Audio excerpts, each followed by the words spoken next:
inselmilkom.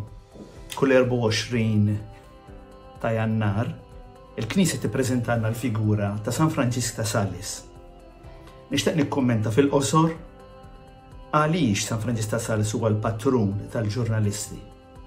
Imma qabel ma nagħmel dan nixtieq ngħid li qed nitkellem bħala Salesjan ta' Don Bosco. Għaliex Don Bosco li sejħilna Salesjani? Għaliex il-dawk li aċċettaw li l-mulej qed isejħilhom biex jimxu warajh, għaliex aħna nġibu l-isem ta' Salesjani?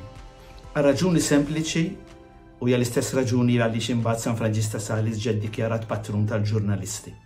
San Franġisk ta' Sales għex f'mument partikolari ta' konflitt u ta' qasma fih dan l-istess reliġjon nisranija. Kattoliċi, protestanti, kalvinisti.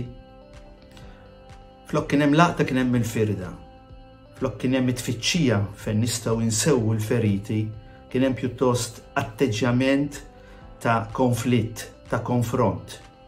Il-firda kienet tikber. San Franġisk ta' Sales sapruħu f'dan il-moment. U bil-karattru tiegħu ta' ħlewwa ta' ġentilezza, bniedem illi fittex dejjem illi joħloq dak li aħna llum ngħidulu il-pontijiet, joħloq il-konnessjoni, għażel li jmur kontra kurrent, ma għażilx l-istil tal-konfront, tal-konflitt. Imma għażel l-istil tal-karità, tal-paċenzja, tal-ġentilezza. Don Bosco meta sejħilna Salesjani li naqalilna biex naħdmu ma' tfal u ma' żgħażagħ aħna rridu inkunu bħal San Franġisk ta' Sales quddiem sitwazzjonijiet diffiċli ejjew nużaw il-karità, ejjew nużaw il-paċenzja, ejjew nisimgħu, ejjew noħolqu dialogu, ejjew noħolqu spazju ta' ħbiberija.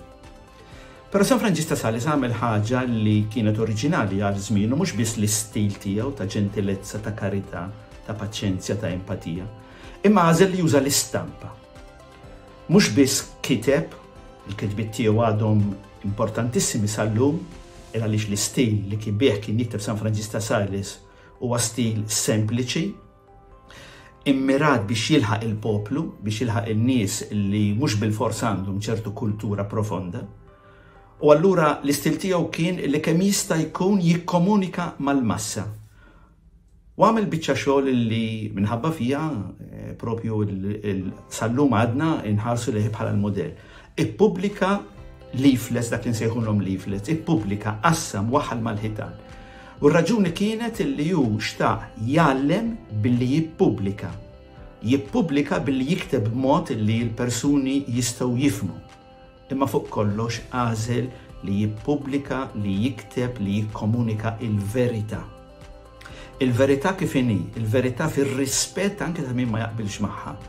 Il-verità fuq kollox fir-rispett ta' min għandu dritt li l-verità jiltaqa' magħha u min jikkomunika dik il-verità għandu id-dover li jgħin fit-tfittxija u anke wkoll fil-laqa ma' din il-verità. Nawgura dan il-jum lil tant ġurnalisti illi jisperaw ruhom għal dan il-qaddis, għal dan il-personaġġ illi f'mument fejn kollox kien jindika diviżjoni, konflitt u konfront, għażel it-triq bil-kontra. Għażel it-triq ta' dialogu, għażel it-triq tal-verità mingħajr mistħija u fl-istess ħin ukoll bl-ikbar determinazzjoni. L-użu tat-teknoloġija għas-servizz tal-verità. Il-verità għas-servizz ta' dawk li qegħdin ifittxuha li għandhom id-dritt ifittxuha u li min jikkomunika għandu id-dover li jwassala sabiex min qed ifittixha isiba u jgħixha. Nawguralkom il-festa tajba.